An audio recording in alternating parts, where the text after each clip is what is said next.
2장 20절에서 22절입니다. 에베소서 2장 20절에서 22절. 오늘부터는 우리가 오중직임에 대해서 살펴보고자 합니다.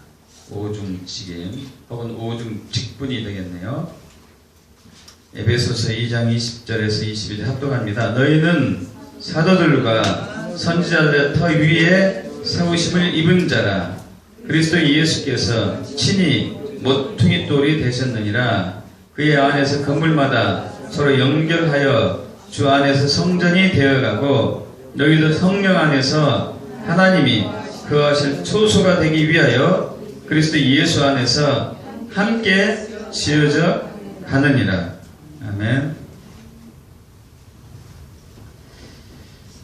방금 말씀드린 대로 이제 2016년 새해부터는 오중직임 혹은 오중직분에 대해서 살펴보겠습니다. 오중직임과 오중직분은 굉장히 중요한 부분입니다. 이제까지 천몇백 년 동안 이러한 비밀이 감춰졌다가 이때 때가 되어서 그것이 드러나기 시작하고 교회 내에 세워지고 있습니다. 특별히 오늘 말씀 중에서 우리가 눈여겨볼 부분은 사도와 선지자 터 위에, 사도들과 선지자 터 위에 우리가 세우심을 입었다고 얘기하고 있죠.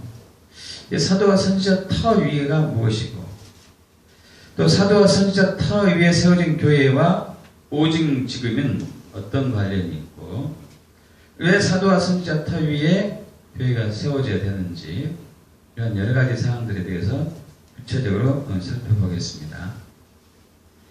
사탄은 지난 2000년 동안 우리 초대교회가 세워지고 난 이후에 2000년 가까이 교회를 변질시켜 왔습니다. 그리스도인들이 참 믿음을 갖는 것을 회방하고 방해하면서 거짓 믿음으로 전락시켜 거짓 믿음에 속게 했죠.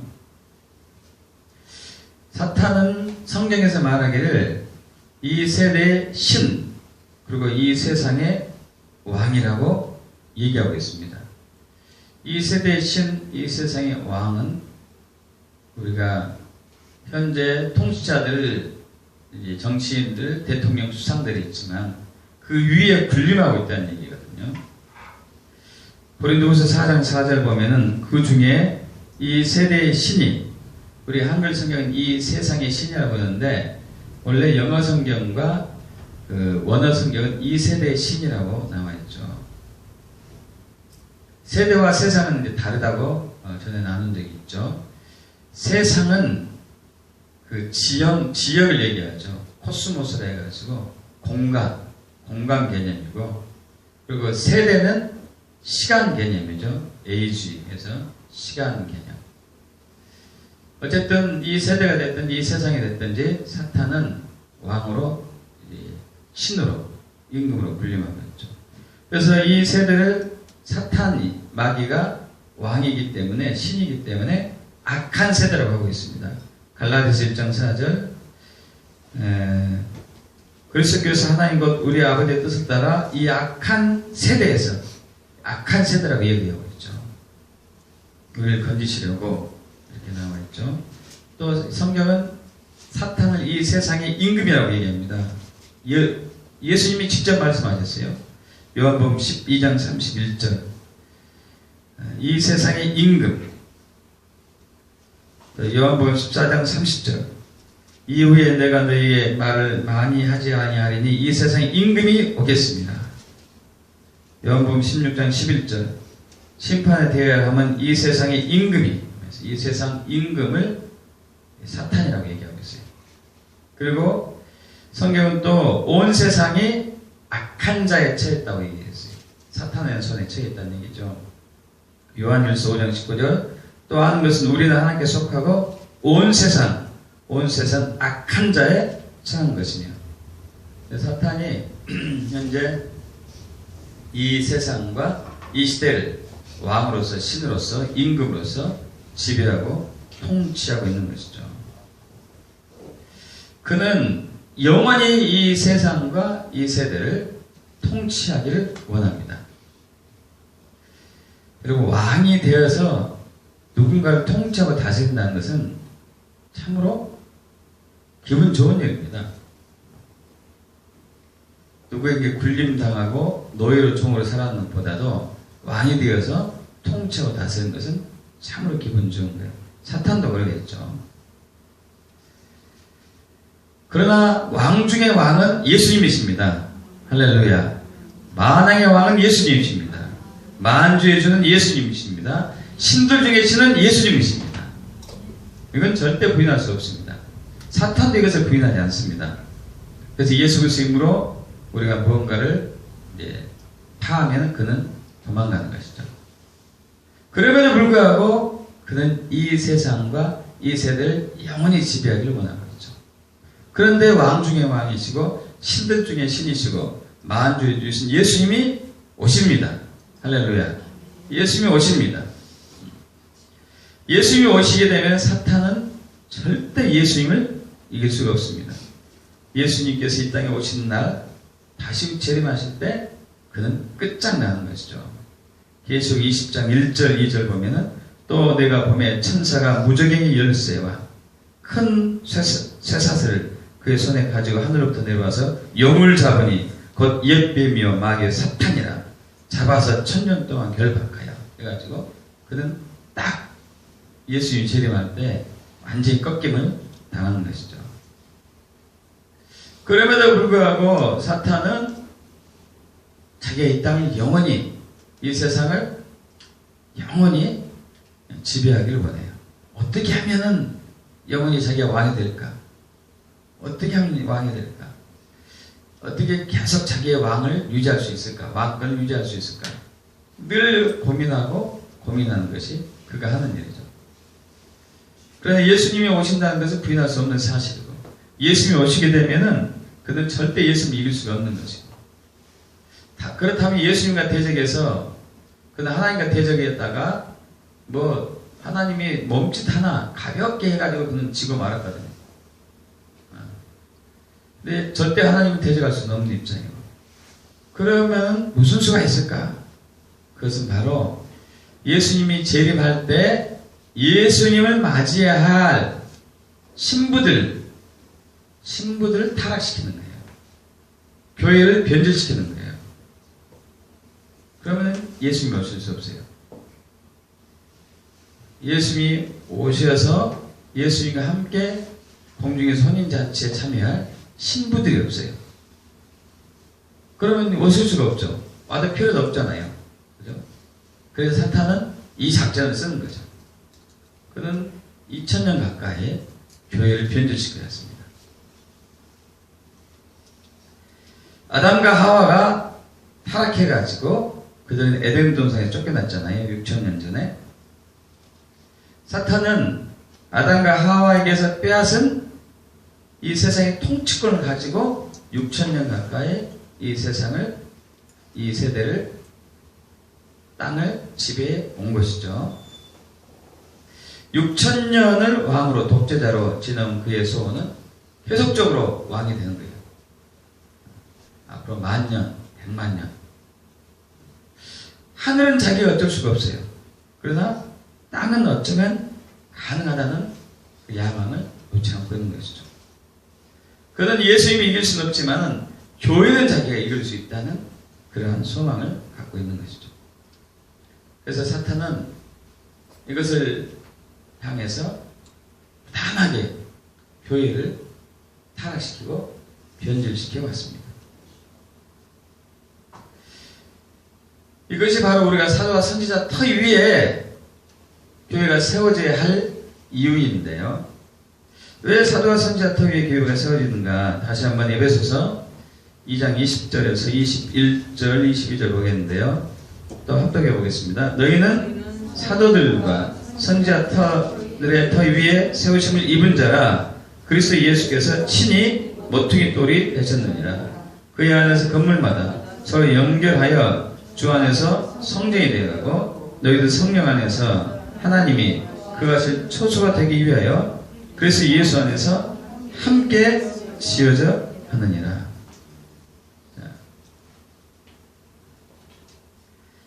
자, 우리가 교회가 사도와 선지자 터 위에 세워진 목적은 22절입니다. 그 목적이 22절에 있어요. 너희도 성령 안에서 하나님이 거하실 초소가 되기 위해서. 할렐루야. 하나님이 거하실 초소가 되기 위해서는 사도와 선지자 터 위에 교회가 세워져야 돼요. 2000년 전 예수님께서는 제자들에게 요한복음에서 말씀하셨습니다. 내가 너희를 위해서 거처를 예비하러 지금 나는 간다. 요한복음 14장 2절이죠. 내 아버지 집에 거할 곳이 많도다. 그렇지 않으면 내가 너희를 일렀으리라. 내가 너희를 위해서 거처를 예비하러 간다. 예수님이 이 땅에 계속 계시지 않고 십자가에서 고난당하시고 죽으시고 부활하신 것은 인류를 구원하기 위함이고, 근데 그걸 끝나지 않죠. 승천하셨어요. 승천하신 목적이 있습니다. 승천하신 목적은 우리를 위해서 거하실 초소를 준비하기 위해서. 할렐루야. 우리를 위해서 거하실 초소를 준비하기 위해서. 그리고 거하실 초소가 완성이 되면은 우리에게 다시 오시죠. 할렐루야. 그것이 주님의 뜻이죠. 여러분, 이 설교는 예수님의 마지막 고별 설교예요. 요한복음 13장부터 요한복음 17장까지가 마지막 고별 설교입니다. 요한복음 13장에 제자들과 함께 마가의 다락방에서 최후의 성만찬을 나누잖아요. 최후의 성만찬. 그리고 그때부터 설교 말씀을 전하시죠. 그리고 17장까지 말씀을 끝내고 18장에 와서 예수님은 붙잡혀가요.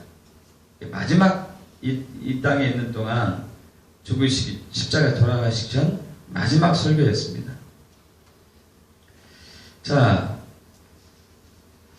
가서 너희를 위하여 거처를 예비하면 내가 다시 와서 너희를 내게 영접하여 나 있는 곳에 너희도 있게 하리라. 여러분, 그런데 천국에 다녀온 천국을 방문한 많은 그리스도인들이 하는 얘기 중에 하나는 이미 우리가 거할 초소는 완성이 됐대요. 다 이미 지어졌다고 얘기합니다. 그런데 예수님이 아직 안 오시고 있는 거예요. 왜 오시지 못하느냐? 이곳에 오셔서 그분이 거할 초소가 없어요. 그분이 거할 초소가 없습니다.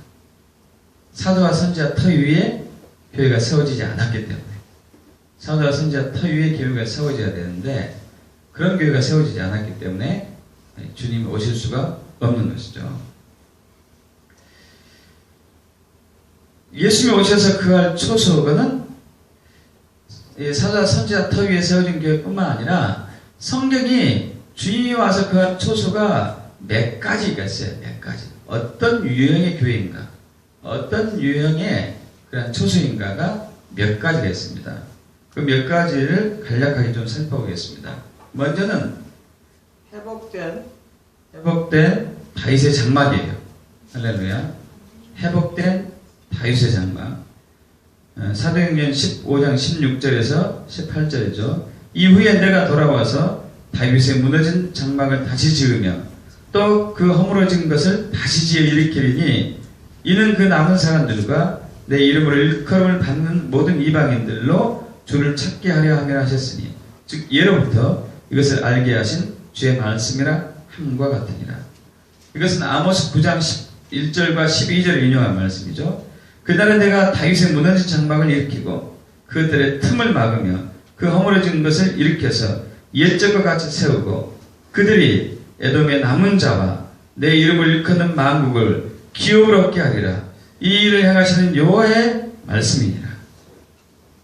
무너진 장막을 회복하는 것. 이 무너진 장막의 의미는 여러 가지가 있습니다. 무너진 장막의 의미는 이스라엘이라는 의미가 있고 교회의 의미도 있어요. 또 이 원유맨 일단 나누겠습니다. 이런 의미도 있고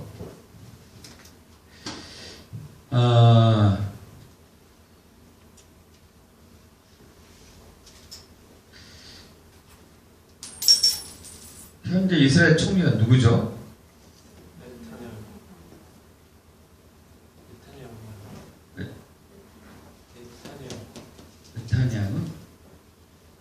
네타냐후죠. 네타냐후 맞습니다. 그럼 네타냐후가 이번이 상당히 오래 집권하고 있습니다.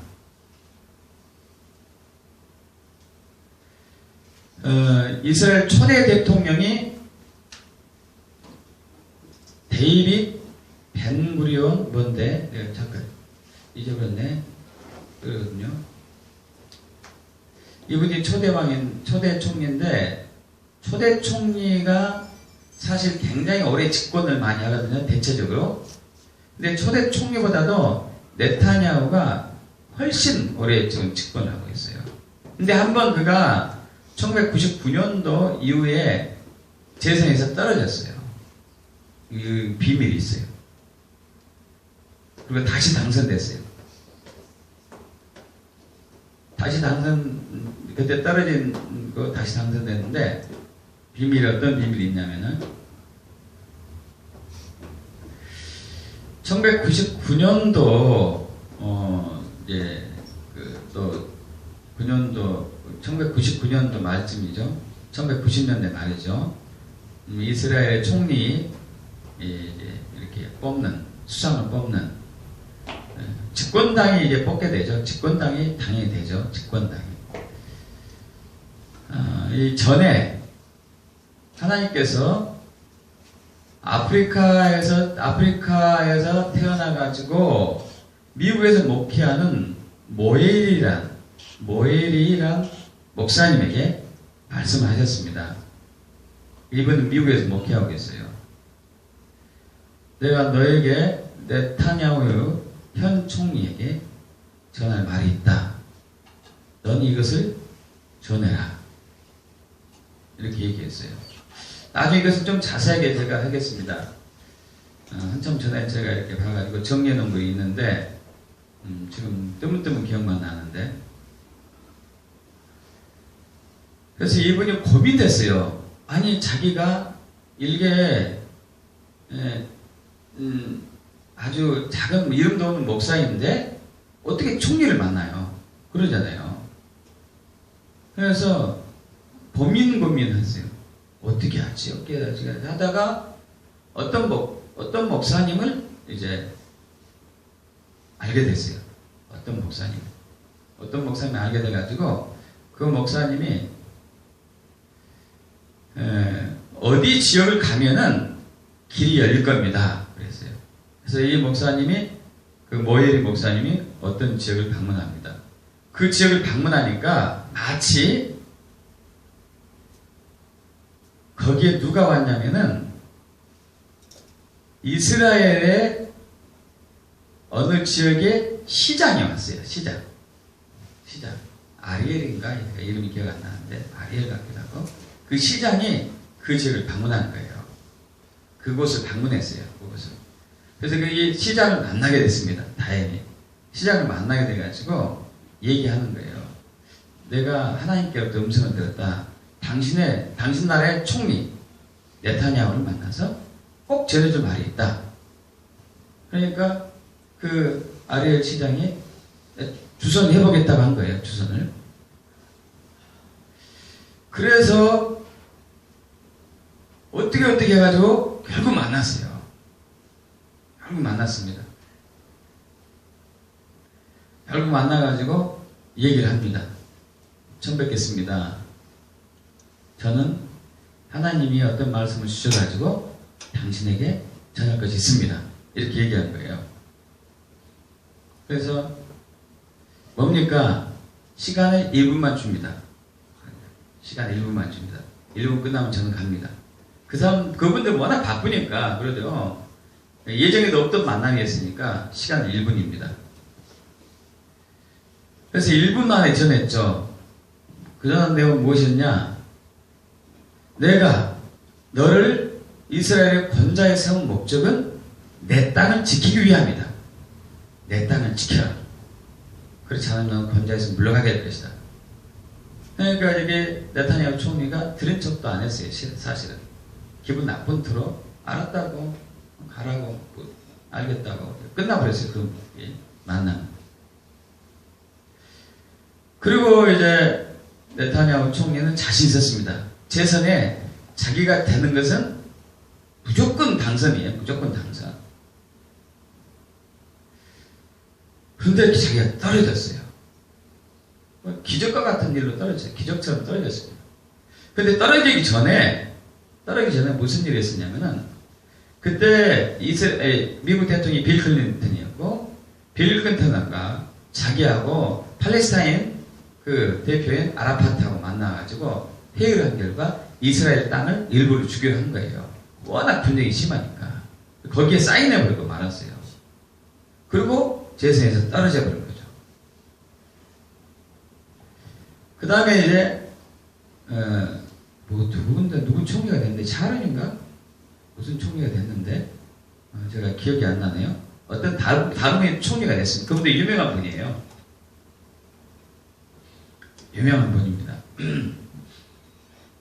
그리고 이제 그 총리 임기가 끝나고 다시 선거 때가 또 왔죠. 선거 때가 또 왔는데 하나님께서 이 아프리카 출신 모이리 목사님에게 또 말씀을 주셨어요. 너 네타냐후 전 총리에 가서 또 말을 전해라. 내가 너에게 그에게 해줄 말이 있다. 알겠습니다. 그래서 이제 어떻게 해서 그분 만나려고 합니다. 기적처럼 누구누구 소개해가지고 다시 만났어요. 다시 만났을 때는 그때 네타냐후 총리 부부가 있었어. 그리고 이제 또 현재 총리가 있었어.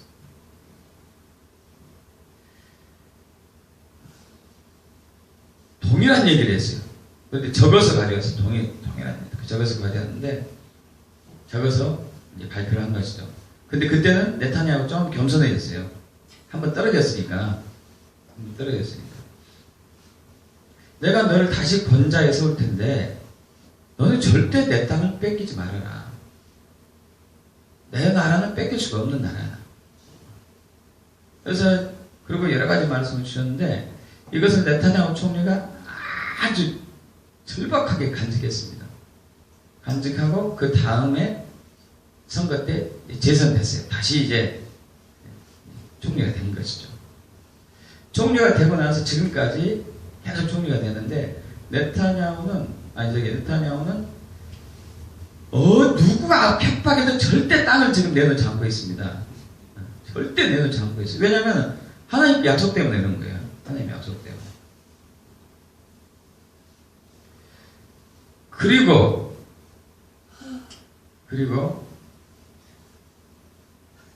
그 세 번째 만남이 이루어졌어요.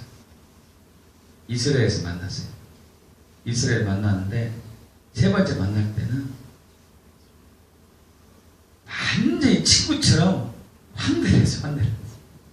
어서 오시라고. 그러면서 무슨 얘기했냐면은 하나님이 나에게 주신 말씀은 바로 이것을 위함이 아닙니까? 하면서 성전, 예루살렘 성전 다 보여준 거예요. 예루살렘 성전.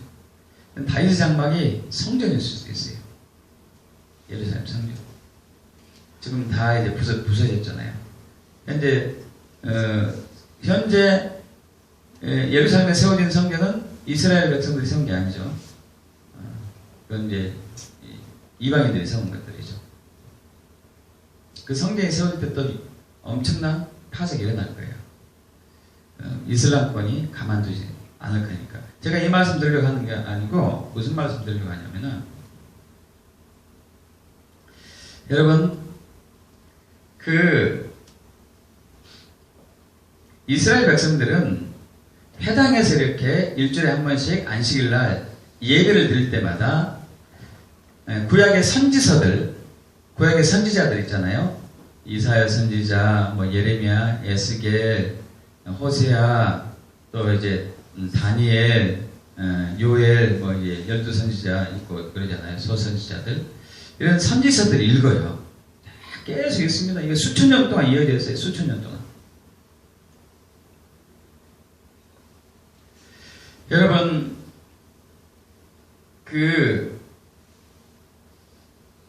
아니죠. 1948년 5월 14일,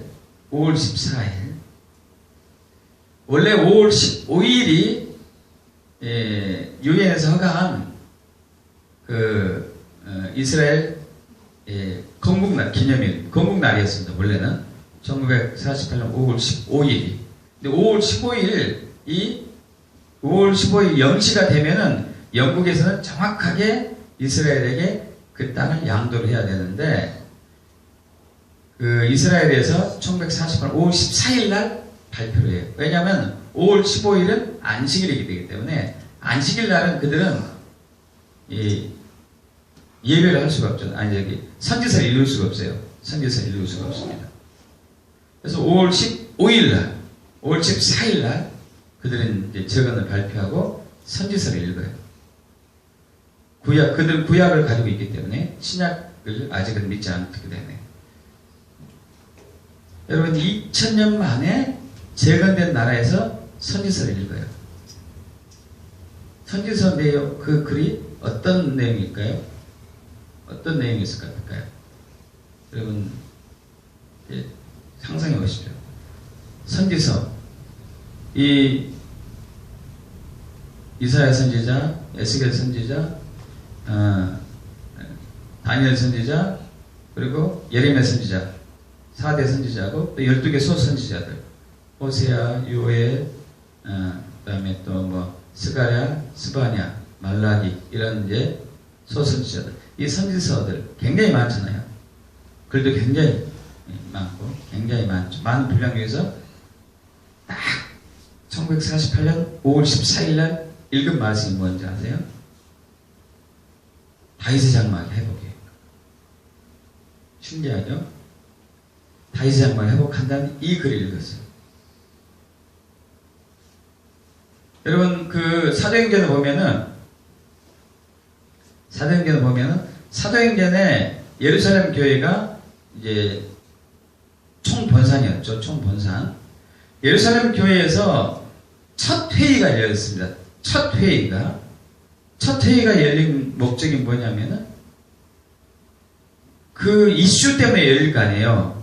어떤 이슈가 있으면 열리죠. 회의는 어떤 이슈가 있으면 열려요. 그럼 그 당시 이슈가 무엇이었을까요? 여러 가지가 있었어요. 동정녀 마리아가 과연 진짜냐? 이것이 있었어요. 그리고 또 뭐가 있냐면은 영지주의.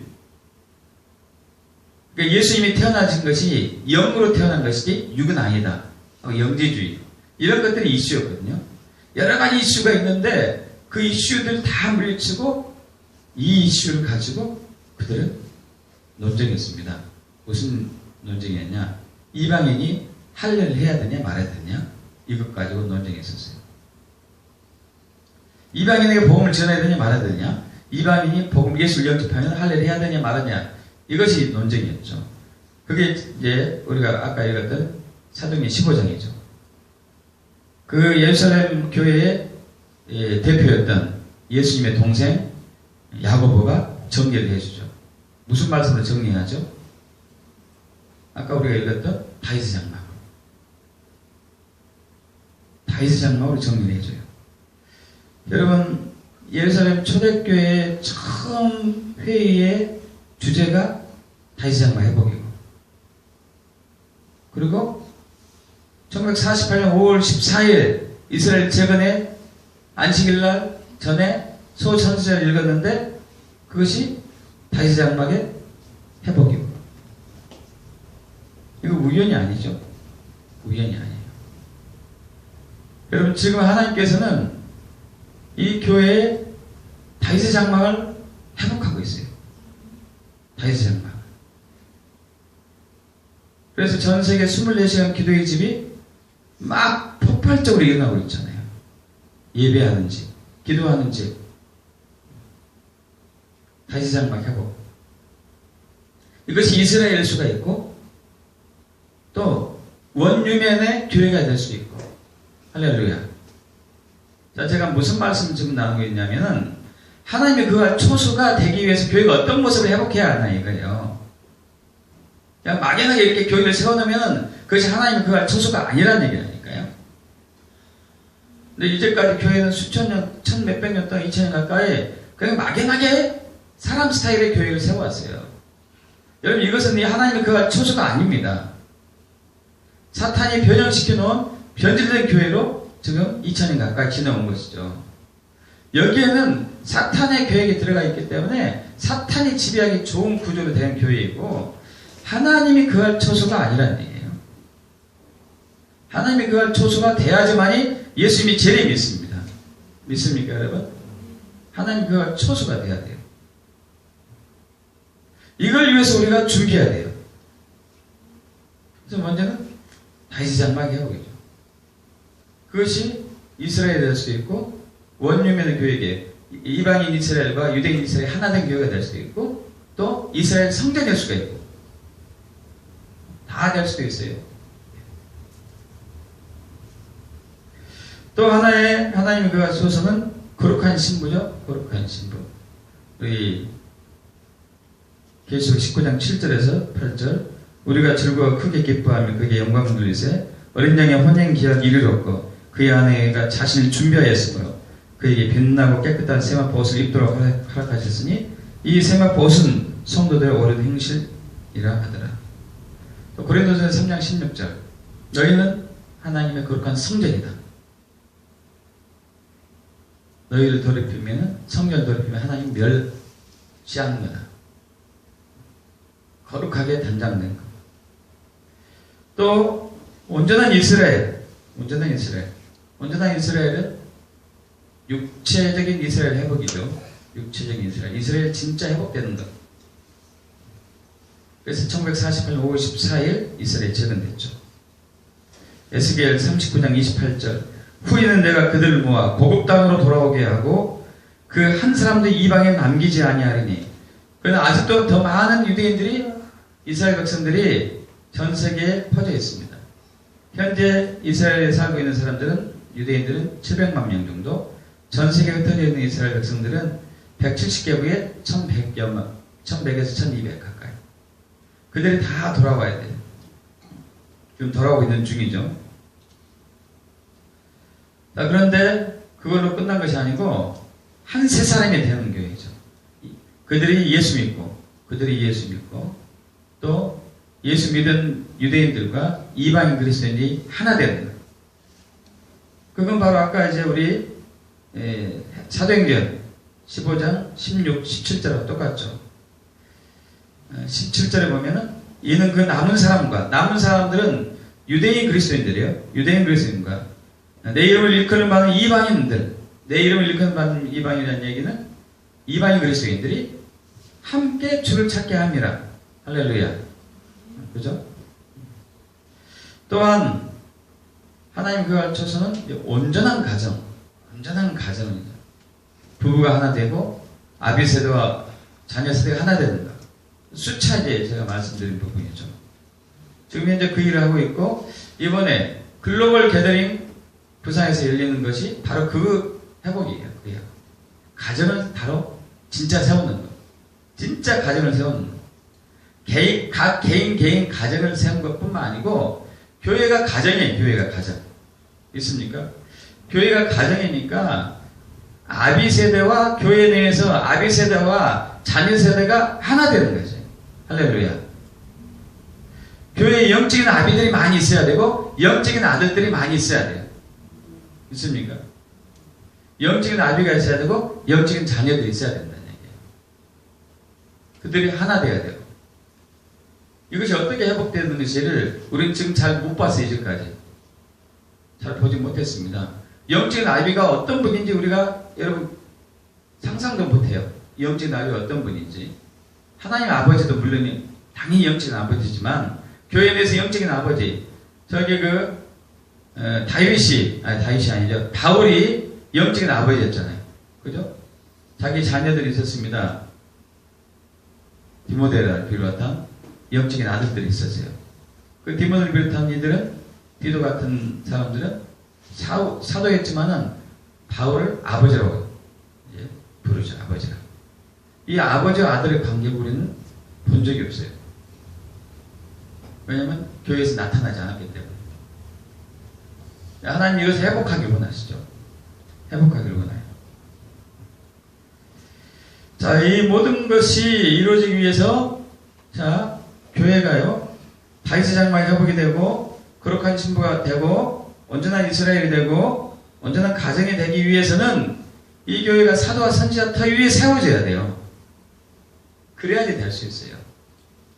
왜냐하면 사도와 선지자가 해야 할 일이 바로 그것이기 때문에. 목사가 해야 할 일하고 사도와 선지자 해야 할 일이 다르거든요. 그런데 지금은 교회는 1500년, 1700년 이상 동안 목사가 교회를 세워왔잖아요. 그러니까 목사는 이 역할을 하지 못해요. 이 역할을. 사도와 선지자가 이 역할을 할 수 있어요. 그래서 하나님이 이 시대에 지금 재림이 얼마 남지 않았기 때문에 교회를 사도와 선지자 터 위에 세워가고 있어요. 이해가십니까, 여러분? 결국 이 모든 것은 결국 목표는 하나예요. 하나된 교회. 하나된 교회. 아까 말씀드린 것처럼 남은 자와 사도행전 15장 17절 남은 자와 내 이름을 일컫는 이방인들이 모두 주를 찾게 하려니라. 이 원유맨이죠. 원유맨. 온전한 이스라엘 회복도 한 세 사람 원유맨. 에베소 2장 15절 이 둘로 자기 안에서 한 세 사람을 지어 화평하게 하시고 또 십자가로 이들을 한 몸으로 하나님과 화목하게 하려 하심이라. 할렐루야. 하나된 것. 가정도 하나됨이잖아요. 부부가 하나되고 원래 하나죠. 하나. 그래서 에베소 5장 31절에 그러므로 사람이 부모를 떠나 그의 아내와 합하여 이 둘이 한 육체가 됐더니 이 비밀이 크도다. 나는 그리스도와 교회에 대해 말하노라. 여러분 그리스도와 교회의 관계가 부부의 관계가 똑같아요. 이해가십니까 여러분? 그러므로 사람이 부모를 떠나 그의 아내 합하여 이 둘이 한 육체가 될지니라. 부부관계 얘기하잖아요. 그죠? 부부관계가 바로 그리스도와 교회의 관계가 똑같다고요. 그럼 그리스도의 교회의 관계가 온전하게 회복이 되기 위해서는 부부관계가 회복이 돼야지만이 이것이 회복되게 된다는 얘기거든요. 부부간의 모습이 완전히 회복되지 않고 교회하고 그리스도가 어떻게 온전히 회복될 수 있을까요? 예수님은 온전한 분이시지만 우리 교회는 온전하지 않잖아요. 그죠? 그래서 온전하게 회복된 교회.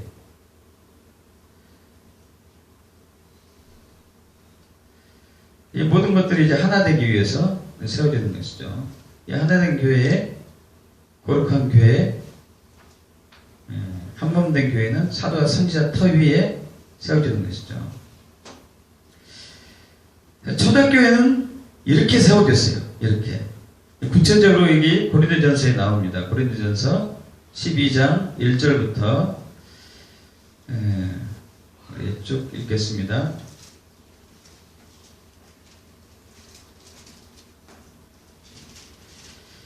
형제들아, 고린도전서 12장 1절부터 형제들아, 신령한 것에 대하여 나는 너희가 알지 못하기를 원하지 아니하노니.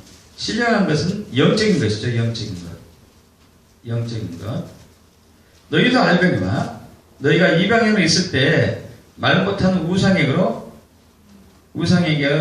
끄는 대로 끌려갔느니라. 그랬죠 우리가.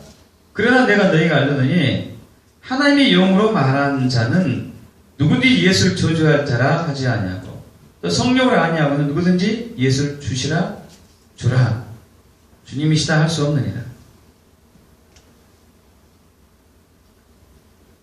자, 사도 바울이 지금 저와 여러분에게 영적인 것을 알기를 원하고 있습니다. 영으로 알기를 원하고 있습니다. 뭐 때문에 영으로 알기를 원하죠? 예수 그리스도를 주인으로 알기 위해서. 주인으로 믿고 주인으로 알고 믿게 하기 위해서는 영적인 것이 필요하다는 얘기예요. 영적인 것. 할렐루야. 육적인 것이 아니고 영적인 것이 필요해요. 예수님이 누군지 정확히 알기 위해서는 육적인 것이 필요한 게 아니고 영적인 것, 신령한 것은 영적인 것을 얘기하죠. 영적인 것이 필요합니다. 영적인 것. 그 영적인 것이 필요한데 그 영적인 것이 구체적으로 뭐냐? 4절에서 6절이죠. 합독합니다. 은사는 여러 가지나 성령은 같고 직분은 여러 가지나 주는 같으며 또 사역은 여러 가지나 모든 것은 모든 사람에게서 가운데서 이루시는 하나님은 같으니 각 사람의 성령을 나타내시면 유익하게 하라 하십니다. 자, 이 세 가지가 필요해요. 은사는 여러 가지나 성령은 같고 직분은 여러 가지나 주는 같으며 또 사역은 여러 가지나 모든 것은 모든 사람 가운데서 이루시는 하나님은 같으니 교회 내에서 교회 안에서 예수님을 정확하게 주인이시다 영적으로 알기 위해서는 은사, 성령에 의한 은사, 또한 주에 의한 직분, 그리고 하나님에 의한 사역이 필요해요. 성령의 은사, 예수님의 직분, 예수님이 주신 직분, 성부 하나님에 의한 사역이 필요해요. 고린도서 4장은 은사는 여러 가지나 성령 갖고 그렇게 얘기했죠. 은사와 성령이 직결되는 것이고 직분은 여러 가지나 주는 같으며 직분과 주 예수 그리스도가 직결되는 것이고 사역은 여러 가지나 모든 것을 모든 사람 가운데서 이루시는 하나님 같으니 사역과 성부 하나님이 직결되는 거예요. 여러분 삼위일체 하나님이 결국 이 은사와 직분과 사역에 하나님의 역사에 같이 지금 동역하고 있는 것이죠. 그죠? 삼위일체 하나님이. 교회 내에서 그래서 은사하고 은사를 능력으로 얘기할 수도 있겠고요. 은사하고 직임, 직분하고 사역이 성령에 의해서 일어나야 돼요. 그래야지 예수를 주라 할 수 있어요. 할렐루야. 그래야지 예수를 주라 할 수 있습니다. 은사와 성령에 의한 은사와 예수에 의한 직분, 직임과 그리고 성부에 의한 사역 이것이 일어나야지만이 이것을 인해 가지고 교회 내에서 성도들이 교인들이 예수님을 주라 영적으로 알 수 있다는 얘기예요. 자, 은사와 직임, 직분과 그리고 사역 이 세 가지. 마치 이것은 뭐냐면은 우리가 이 시대는 자격증 시대입니다. 면허증 시대잖아요. 그죠? 운전도 면허증이 있어야 되죠. 면허증이 있어야 돼요. 운전면허 없으면 운전할 수가 없죠. 운전면허 없이 운전하면 무면허 운전해서 걸려서 들어가야 되죠.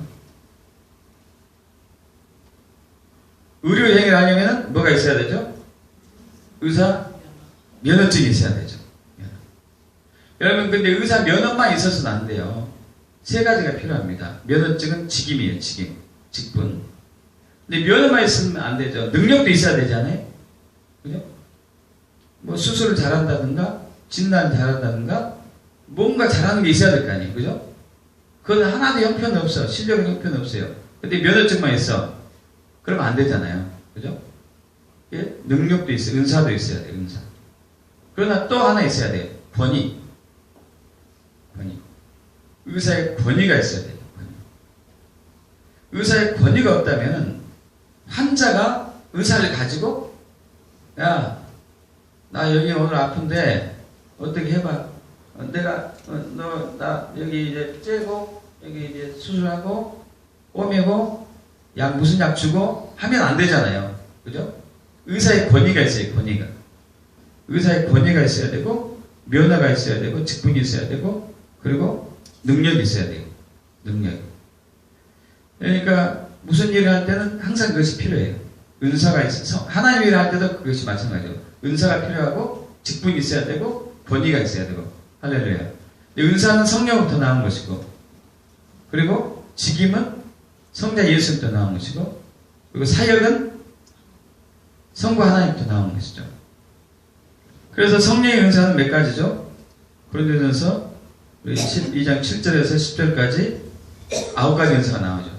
지혜의 말씀이다, 지식의 말씀이다, 영들 분별하고 예언하고 방언하고 통변하고 병 고치고 그리고 또 이제 능력 행하고 이런 것들 나오죠.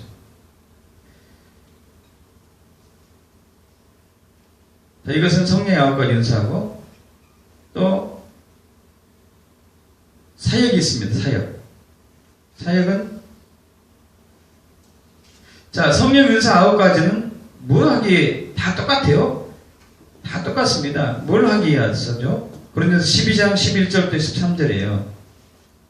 고린도서 12장 8절에서 10절까지는 성령의 아홉 가지 은사하고 그 성령의 아홉 가지 은사가 나타나는 목적이 고린도서 12장 11절 13절입니다. 이 모든 일은 같은 한 성령이 행하사 그 뜻대로 각 사람에 나눠주시는 것이라.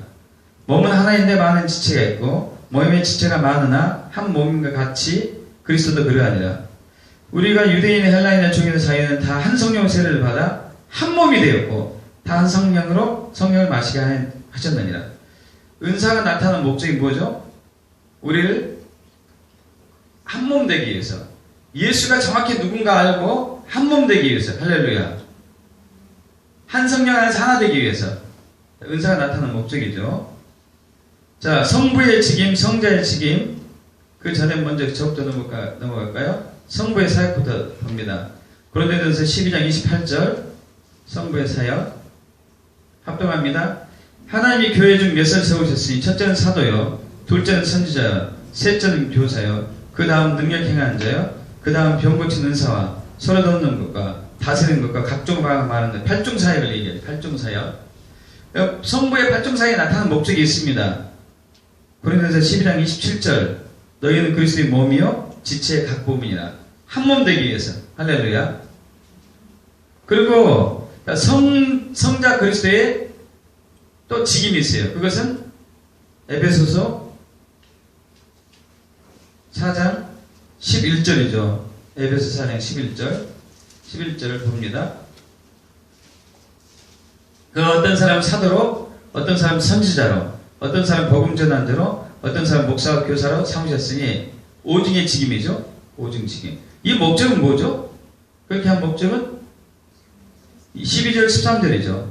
이는 성도를 온전하게 하여 봉사 일을 하게 하며 그리스도 몸을 세우려 하십니다. 우리가 다 하나님 아들을 믿는 것과 아는 일에 하나가 되어 온전한 사람을 이루어 그리스도 장성한 분량이 충만 때까지 이르리니. 할렐루야.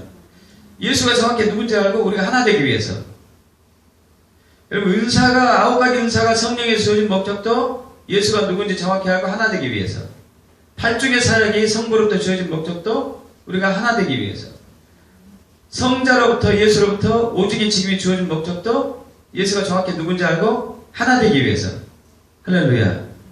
믿습니까? 이 세 분야에 의해서 초대교회는 세워졌어요. 그래서 그들은 예수님이 정확히 누군지 알았습니다. 예수님이 누군지 정확히 알았어요. 예수님이 정확히 누군지 알았기 때문에 그들의 믿음이 확고했어요. 어떠한 환난과 역경과 핍박이 와도 흔들리지 않았습니다. 너 죽을래? 아니면은 죽지 않고 예수를 포기할래? 그들은 죽음을 선택했어요. 예수를 믿는다면서. 변질되지 않았죠. 거의 대부분이.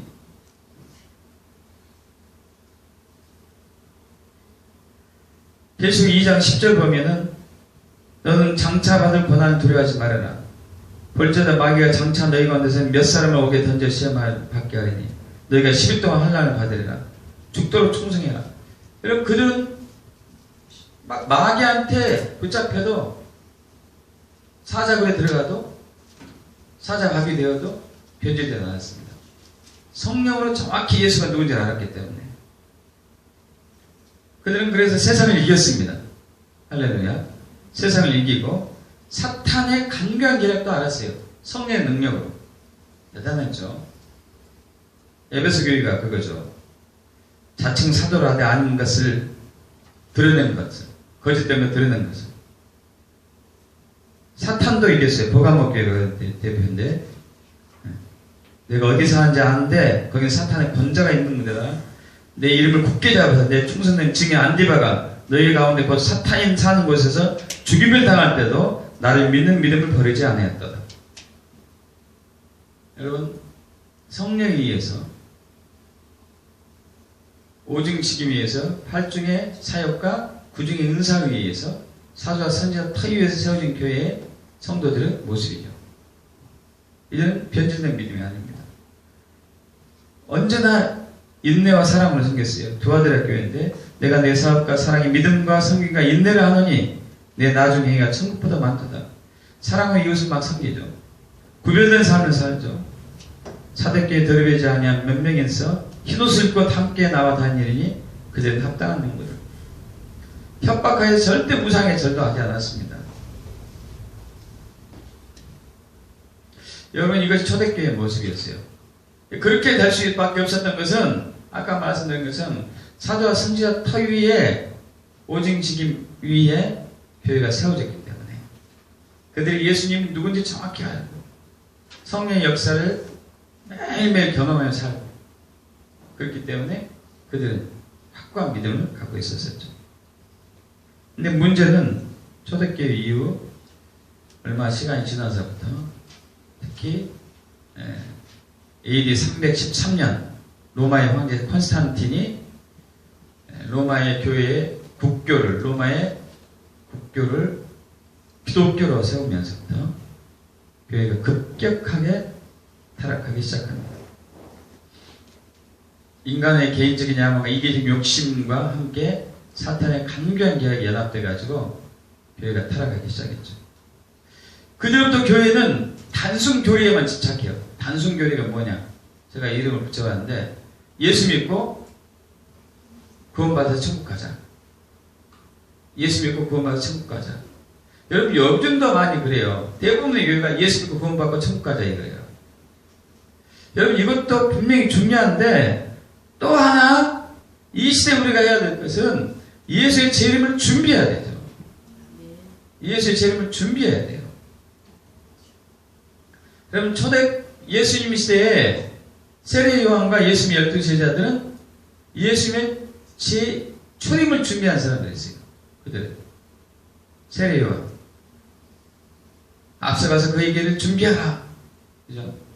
마지막 시대, 지금 우리가 마지막 시대 살고 있는데 마지막 시대 그리스도인들은 예수님의 재림을 준비하는 선도주자가 되어야 돼요.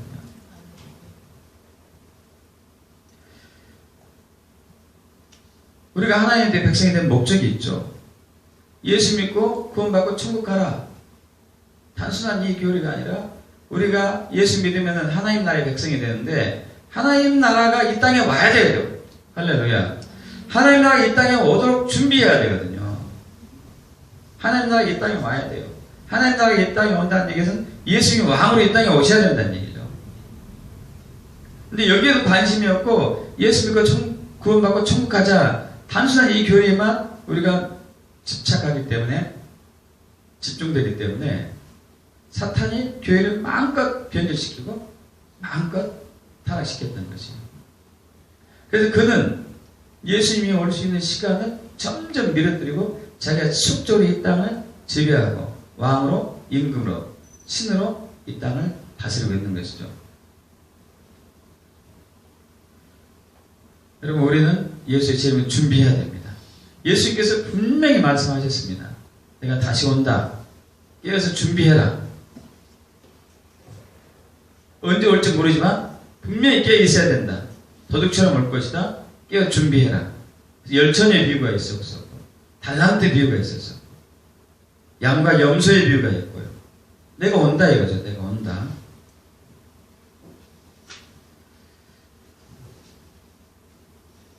이처럼 사탄 마귀는 거의 2000년 가까이 교회를 변질시켜 왔습니다. 예수님의 재림과 관계없는 교회를 변질시켰어요. 단순한 구원론으로 가지고 구원론만 있게 만들고 재림에 대해서는 소망을 품지 않게 했어요. 재림에 대해서. 그런데 하나님의 은혜로 예수의 재림에 대한 소망을 그리스도인들이 품기 시작하고 그 소망을 이루기 위해서 예수 주님의 뜻을 이루기 위해서 무엇을 할 것인가 고민하게 하시고 또 오중의 직임을 하나님이 열어주고 있습니다. 열어줬습니다. 왜냐하면 예수의 재림이 얼마 남지 않았기 때문에 이런 거죠. 예수의 재림이 얼마 남지 않았습니다. 왜 예수의 재림이 얼마 남지 않은 것을 우리가 알 수 있느냐? 예수의 재림이 올 때에, 재림이 있을 때 있어야 할 전제 조건이 있죠. 몇 가지가 있습니다. 그 하나는, 첫 번째, 순서는 없습니다만, 먼저는 땅끝까지 복음이 전해지는 것. 그죠? 이건 당연한 것이잖아요. 2020년 되면은, 세계 성경 번역가들은 할 일이 없어진답니다. 왜냐하면 전 민족의 언어로 다 쓰여지기 때문에 성경이. 다 복음이 전해진다는 얘기예요. 2020년 되면은. 또 하나는 적그리스도 등장. 7년 대의 환란, 7개 인재앙, 7개 나팔재앙, 7개 대접재앙. 이 7년 동안 일어날 텐데 7년 대의 환란 중간에 3년 반 되는 때에 적그리스도가 나타나요. 적그리스도가 나타나고 얼마 후에 예수 재림이 있습니다. 그것이 3년이 될지 뭐 2년 될지 잘 모르겠지만 어쨌든 3년 반 이내에 재림이 일어나죠. 얼마 남지 않은 거죠. 그러면 적그리스도가 등장. 근데 적그리스도 등장 분위기가 얼마 남지 않았어요. 어떤 분위기냐, 적그리스도 등장할 분위기는 어떤 분위기인가? 첫째는 종교다원주의하고 종교통합주의예요. 이건 적그리스도가 등장할 수 있는 아주 좋은 기회입니다. 모든 종교의 구원이 다 있을 수 있다. 그래서 우리 종교를 하나 통합해서 만들자. 그래서 세계 종교학자들은 곧 머지않아 거대한 종교가 탄생할 것을 지금 예측하고 있죠. 또 하나의 종교, 새로운 종교가 신흥 종교가 탄생할 것이고 그것은 전 세계를 세계 종교들 하나로 만들 수 있다. 여러분, 종교가 탄생하는 것은요, 전 세계에 영향을 주는 종교가 탄생하는 것은 쉽지 않습니다. 쉽지 않아요. 지금 전 세계에 영향을 주고 있는 종교는 이슬람, 불교, 힌두교, 그리고 기독교 이러거든요. 4대 종교죠. 4대 종교. 그 중에 아직 기독교가 제일 많지만 이슬람이 무섭게 치고 올라가고 있어요. 불교하고 힌두교는 이제 그럭저럭 평유지가 하지만. 근데 여기보다 더 강력한 종교가 태어날 수 있다는 얘기예요. 적그리스도에서 태어난 것이죠. 또 하나는 동성애나 동성혼을 비롯한 비진리들이 지금 전 세계를 오염시키고 있습니다. 적그리스도 등장에 아주 좋은 분위기가 형성된 것이죠. 또 예수님의 재림이 나타날 있기 위한 전제 조건 중에 하나는 이스라엘 회복이잖아요. 무화과 잎사귀가, 무화과 가지가 연하해지고 그 잎이 나기 시작할 때, 이때 재림이 있다고 했습니다. 그것은 무화과는 이스라엘 비유를 하죠. 이스라엘 비유로. 1948년 5월 14일 이스라엘이 재건되었고 1967년 6.1 전쟁을 통해서 예루살렘이 회복이 돼요. 그리고 이방의 세계 열방에 흩어졌던 이스라엘 백성이 고향 땅으로 돌아가고 있고 그들이 예수를 믿기 시작하고 있고 회복되고 있는 것이죠. 또 하나는 원유맨의 증당이에요. 원유맨. 한 세 사람. 이방인 그리스도인과 유대인 그리스도인이 하나 되는 것. 여러분, 우리 열방선교에서는 2년 전인가 2년 반 전인가 원유맨 부부가 와서 집회를 한 적이 있었어요. 할렐루야. 남자는 유대인 그리스도인, 여자는 미국 크리스천. 원유맨 부부잖아요. 할렐루야. 작년에 9월달에 이스라엘 방문했었는데 그때 원유맨 교회가 방문했습니다. 할렐루야. 원유맨 교회가 있었어요. 이방인 그리스도인과 유대인 그리스도인이 한데 모여서 예배하는 것. 할렐루야. 지금도 이스라엘의 세계의 많은 그리스도인들이 이스라엘 가서 함께 유대인들과 유대인 그리스도인과 연합해서 예배하고 있어요. 열방에 흩어졌던 많은 사람들이 유대인 그리스도인과 이방인 그리스도인 연합해서 거기서 예배하고 있어요. 놀라운 일입니다. 놀라운. 이것들이 전부 예수님의 재림을 알리고 있는 것이죠. 그리고 또 하나는 폭발적으로 전 세계에 세워지고 있는 다윗의 장막, 가정의 회복, 이것들이 다 주의 재림을 알리는 하나의 징조죠.